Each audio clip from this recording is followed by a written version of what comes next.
creative life requires bravery and action. So without further ado, please help me welcome Rasheeda Creighton to the stage.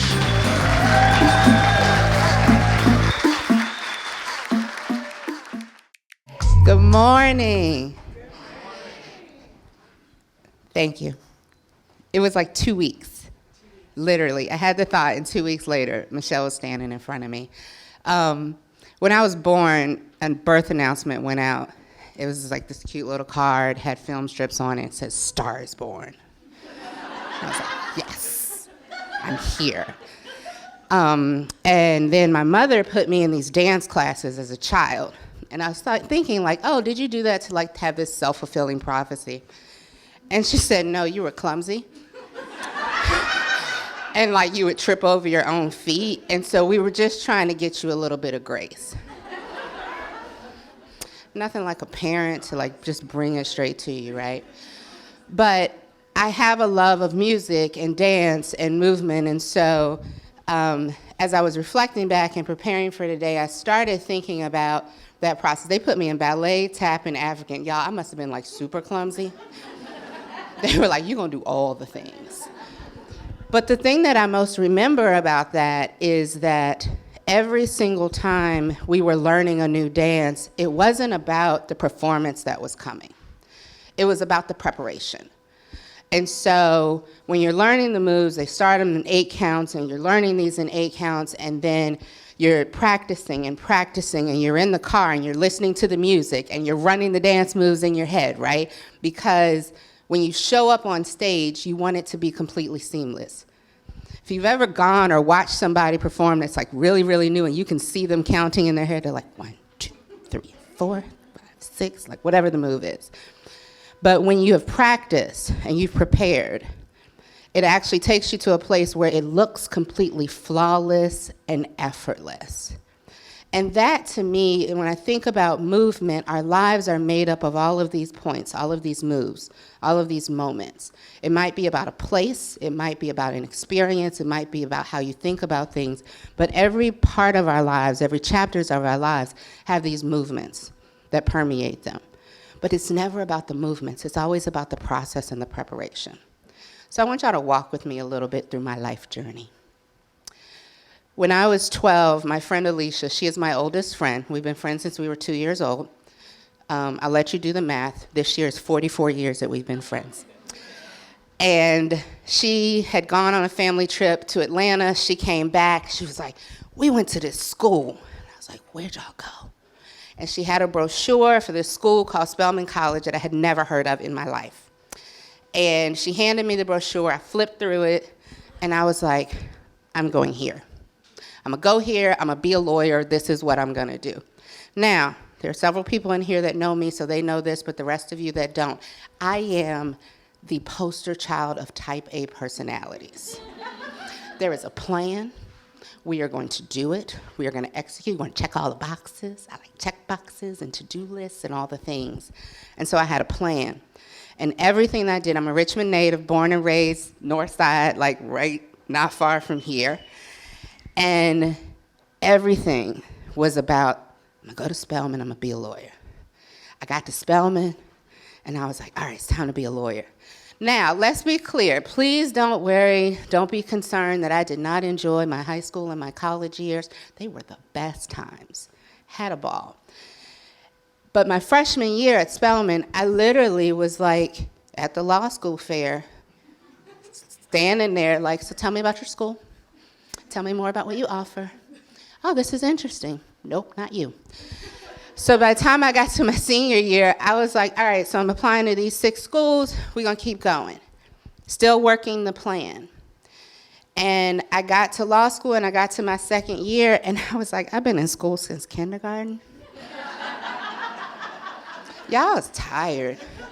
Like, I didn't want to study. And they would put up the syllabus and all that stuff, and they'd be like, you got 50 pages to read by tomorrow for one class, but you have 4 classes tomorrow? Like, no, hard no. And so I was exhausted, and I was like, I gotta do something different, but something different wasn't on the plan. I wasn't prepared for it. And I applied for a domestic externship, and I went to DC. I worked at the Children's Defense Fund. And my job there was going to be to do research around kinship care, families that were caring for other children that were not like their biological children. I was really excited. Was working in DC, a few blocks from the Hill. My first day of work was September 10th, 2001. And so on my next day of work, by the time I had gotten to the office, we were preparing to evacuate and life changed. And I spent the rest of that semester on the Hill learning about foster care, learning about all the children that had been impacted by 9/11. And everything that I had planned up to that point and prepared for was gone. Because I was going to do mergers and acquisitions. I was going to wheel and deal and do all the deals. It was going to be dope. And when I got back to Michigan, I went to Michigan for law school. I didn't tell y'all that. Go blue. But when I got back to Ann Arbor, I changed all my courses. I was taking none of the corporate courses. I was on social justice and public policy, and I'm doing all this stuff. And I'm so lost because I'm like, I don't know what's happening. But something had shifted. I had allowed myself to immerse myself in an experience that allowed me to have a different perspective. And so that move to DC gave me a move that actually set me on a trajectory that today I can look back and go, oh, now it all makes sense. And so I left there, I came home. Now, I told y'all I went to Atlanta for school. So when I left Ann Arbor, my plan was come to Richmond for a year. 1 year. That's it. 1 year. Jolinda, famous last words. Like, girl, you know you're not about to be here just for a year. But I believed me, so we're gonna go with it. So I came back, and I clerked on the Fourth Circuit with Judge Gregory. He was the first black judge on the Fourth Circuit, amazing man. And he kept saying, you're gonna stay. I was like, I'm not staying. I never wanted to live in Richmond. Who wants to live in Richmond? And I was doing all the things. We were doing karaoke at Banditos, Fridays at Sunset. Who remembers Fridays at Sunset? Yes, like all the things. I was loving Richmond, but I took the Georgia bar, so I was going back to Atlanta. And it was right before my clerkship was ending, and I was like, maybe Richmond, maybe. And my heart was like, maybe Richmond, and my head was like, there's a plan. There's a plan. Stick to the plan. And so sometimes, some of you might not know this, I like to be a little bit deep sometimes. So what I did was I drove to Atlanta, got on 95, drove on 85. We drive into downtown Atlanta, 85 and 75 merge, and with you come all the other cars. Looks kind of like this. And I got in the traffic, and I was like, I do not want to be here. But see, I'd gone to Atlanta for a reason. I was going to Atlanta. My brother lives there, and I was like, I'm going to my brother's house. I'm going to get in the car on Saturday morning. I'm going to go to the state park that's off of I-20. There's a rock in the park. It looks like Pride Rock from The Lion King, like where they hold up Mufasa. That's what the rock looks like. And I was like, I'm going to go to the rock. I'm going to sit on the rock. I'm going to just be in nature. I'm going to think. I'm going to contemplate. I'm going to figure out what I'm supposed to do next. On the rock. On the rock. And so I went, even though I got to traffic, it was like, girl, you don't want to be here. So I went Saturday morning, I got up, I drove. I didn't get to the rock because then I got distracted because they had this big lake. And I was like, ooh, water, pretty. So I went to the water. I walked over to the edge, and I was like, you know you're not supposed to be down here. And I got back in the car and went hung out with the family. Came right on back to Richmond. And so I stayed here not knowing what was going to be next because all the plans were now gone. Everything that I thought I had prepared myself for had completely gone. And so I ended up being here, took a bunch of jobs, started a corporate career, got married, inherited 2 amazing kids. They were 3 and 10 at the time. They're now 18 and 25. And life happened, right? And there was a period of time where life was just happening and I didn't understand it, but I had figured out to just go with the flow. And in hindsight, everything that happened sort of built upon the other thing. every single time. Everything that happened, it was like, oh, well, yeah, I know how to do that because of this. I know how to do that because I've had this experience over here. And a major point came in my life. My professional life was doing this, and my personal life was doing this. And I remember my youngest daughter, who's now 8, was 1.5.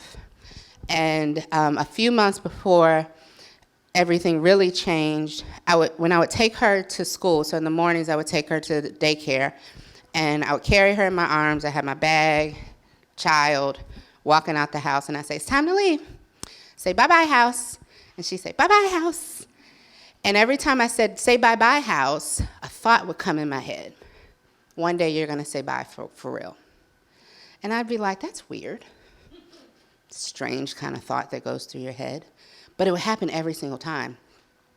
And then on December 31st, 2015, I woke up and I heard clear as day, you need to leave today.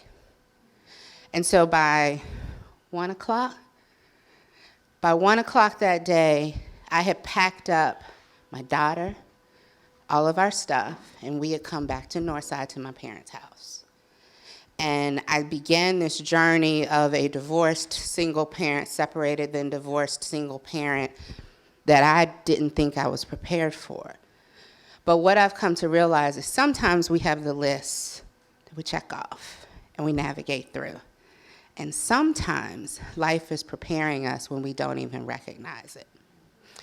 And so a lot of times it feels very individualistic. But what happened with when that happened, now I say opportunity, but y'all, it was a journey. But when that happened, it actually opened a bunch of other doors. It opened the doors for me to be able to be willing to take a risk, to listen to that still, quiet voice that says, just go, just try it, just do it. And so many things changed after that.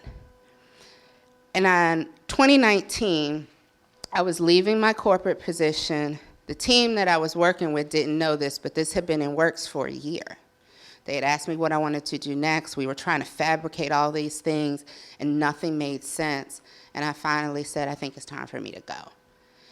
And so I had been planning, and I had been preparing my own team to function without me, because that was actually what I was supposed to be doing. I was supposed to build up something and then let them run with it. And it was in October 2019 that I finally told them that I was going to be leaving, just a few months later. But there was a point before that. I walked in the Urban Hang Suite. I walked in the door.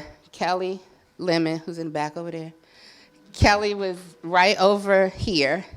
And Kelly turned around and said, we need a black incubator. And I turned around and said, yes.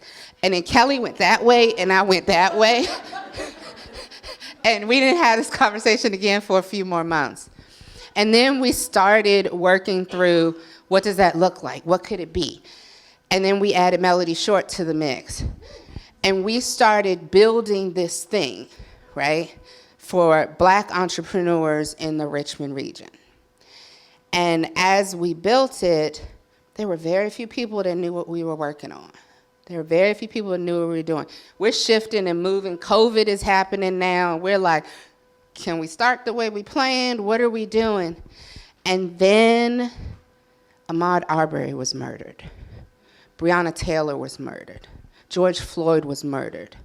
And suddenly, there were all of these other people who had these social awakenings and said, wait, what do we do? But we were ready. We were prepared. We had been preparing all along.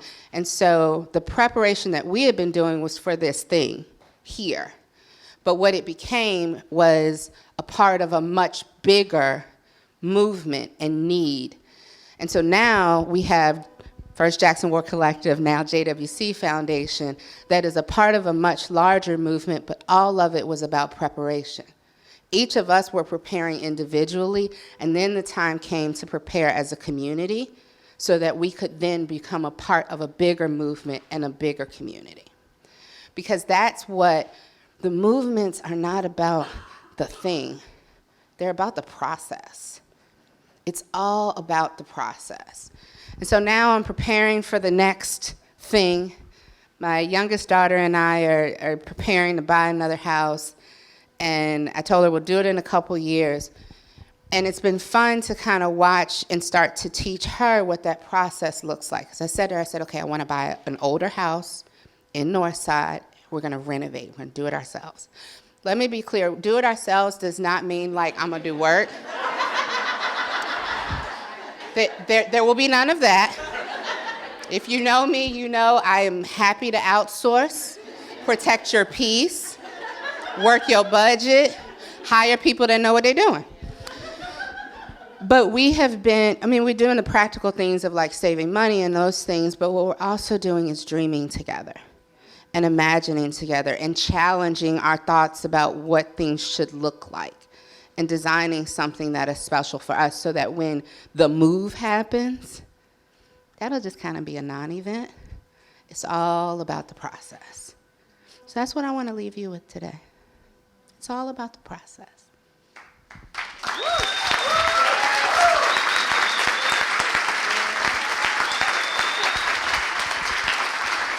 Stay right here. Lindsay's going to run Q&A. But I want to kick off questions just really quick. I want to kick off the questions by talking a little bit about, I just want to ask you a question about movement.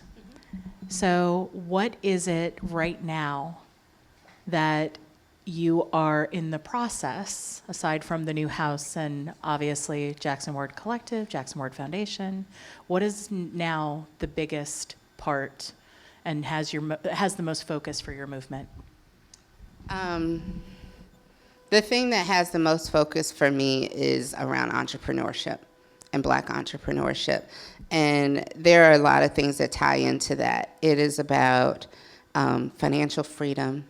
It is about support and structure. It is about helping people find their paths and supporting them along the way.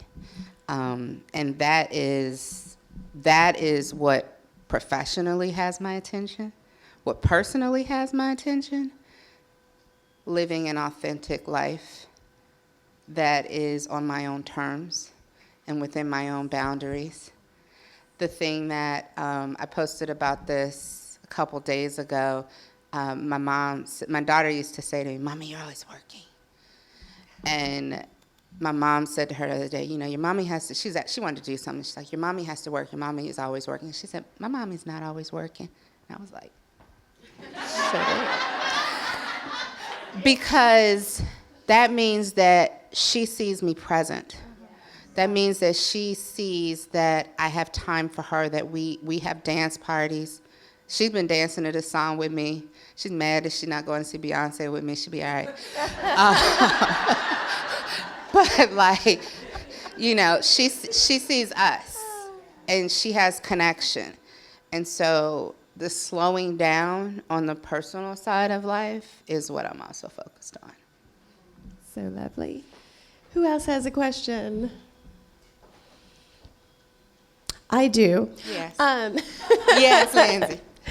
What would you tell Rasheeda from the transition where you left and went to your parents' house? Look at her now. What would you tell her? It's going to be all right. You are going to be better than you thought you were before. I know there's questions here. Oh. I feel like Kendra's a plant. Project. I'm not that fast. Thank you so much for all that you shared. And you talked a lot about the plan and the role that planning plays in your movement.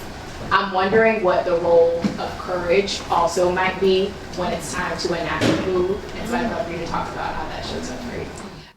Courage is a thing. If anybody saw, you probably saw me say I was nerve-sighted. One of my friends coined that term. So I was like, I'm nervous, but I'm excited. So we say we're nerve-sighted. I used to work with Virginia Center for Inclusive Communities. Jonathan's gonna get me for not getting that name right. But one of the things that we used to teach the students in our summer program was go to the edge of your comfort zone and take another step. And I try to remember that because I'm always out of my comfort zone. Right now, I am out of my comfort zone. I don't know if y'all noticed, I was like sitting in the cut the whole morning. I saw everybody coming in. I saw friends that were like, where is she? I'm over there. But just do, like literally Nike, just do it, right? Do it scared, but do it. That's the biggest thing, because it gets scary. It gets scary, but it's worth it.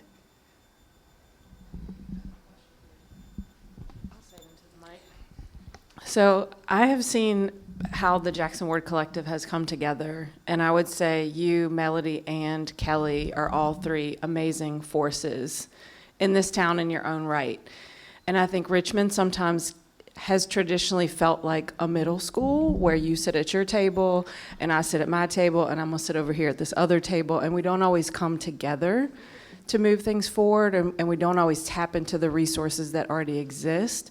So can you describe how, or any tips about like three powerful, strong women who are already doing great things? How did you all collaborate? How did that come about? I think you're demonstrating amazing opportunity for other folks that are sitting in their silos. And, you know, if we come together, it's like we can make something even greater. I think it's a matter of really understanding the purpose that you're coming together for, right? Like, we all came to a same conclusion from different lenses and from different experience points. And that's what connects this piece. We all still do a bunch of different things. But there is a commonality, there's a common thread that always exists. And so my advice to anybody, I actually gave this advice to somebody yesterday, was like, figure out your why and what you're coming together for, and stay true to that. That doesn't mean it's always easy, but it does mean that it's worth it if you are going towards the right purpose. Got some more questions? Oh, here we go. Oh, there's more. Oh. All right, I'm going to start. Hey, Rasheeda. I know as someone you describe yourself as a type A ultimate planner, but you had your plan blown up multiple times. What are your thoughts now on either that process or those who are so rigid in checking the box all the time and never deviating?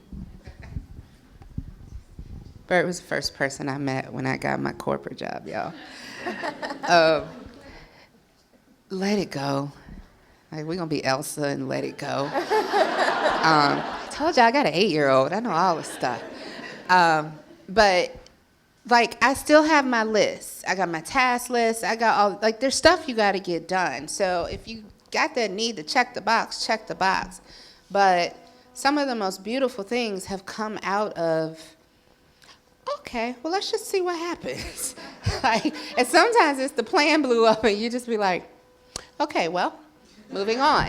My father always said have a plan B, C, or D. That stresses me out. It does. Like, I can't have multiple plans because it's multiple task lists. I can't do it. There's okay, let's pivot, let's switch, let's fix it, or let's figure it out. But flex. Just take the breath and flex. Thank you so much for everything you said today. It spoke to me on so many levels. Number one, you said you're type A. What is your star sign? Scorpio. Scorpio. Okay, I like it. I'm a Sagittarius. I am a cusp Scorpio, but I am a Scorpio. I love that for you. And my follow-up question is, I love what you said about rest and what you're teaching your daughter about. Sometimes mommy doesn't work. And, you know, I think also growing up with a single mother and, you know, single business owner, I would have loved for her to have taught me that. And so that's something that is so at the forefront of my mind as I continue to choose my path.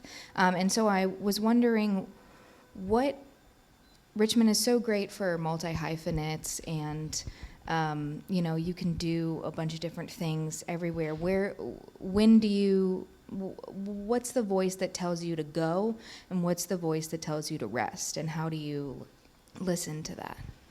So I'm gonna go back to the personalities of my co-founders, and anytime I meet people, they're like, I know Kelly, I know Melody, I don't know you. Kelly will say Rasheeda's always behind the computer. The voice that tells me to rest is the Rasheeda voice. That is the leading voice. I'm highly introverted. I get a lot of energy from being by myself. And so I have to be intentional about when I need to go out and connect with people, because there is also some energy that comes from that. I just can't overextend on it. And so sometimes it is one of these people right here being like, let's go now. That happened last week. I was like, I'm just coming by to say hi, I'm gonna leave before your game night. She was like, okay. I left about 10 o'clock, 10 o'clock, and had a ball and was re-energized. And so sometimes it's my friends pulling me out of my shells. Sometimes it's me just remembering that you need people, we need community.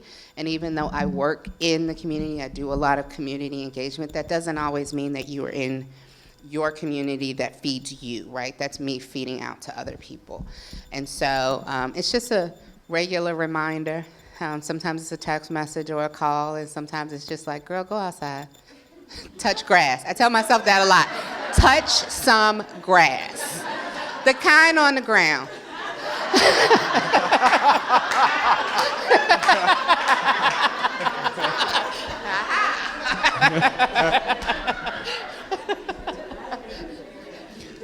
On the ground, maybe.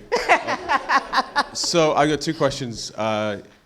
The first is, Don Treese just told me that you're running for mayor. Is that rumor true? No, never. Never. If y'all ever hear a rumor about me in a political office, just know straight up, hard no. All right, my real question is, how do you handle everybody telling you it can't be done? So I'm thinking, particularly, I saw you when you were thinking about, you and Kelly and Mel were thinking about the Blackstreet Conference. And everybody said, oh, that can't be a thing. What process do you go through to sort of push through that? I don't understand those words. You can't do that. Doesn't ring a bell. Anything, try it. You know, like just give it a shot. That's literally the process that goes through my head is, why not?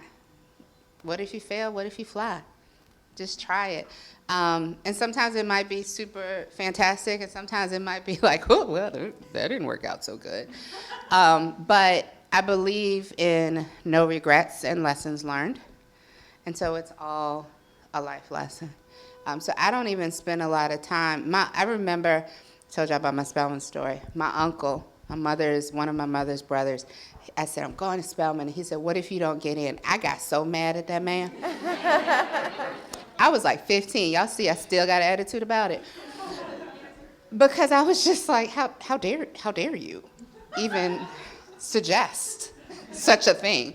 Because it doesn't cross my mind at all. I'll just be like, oh, okay, so I'll let you know how it went. Love it. I think we're good to wrap it up. Thank you so much. Can we give a hand? Love you, Rasheeda. Thank you so much.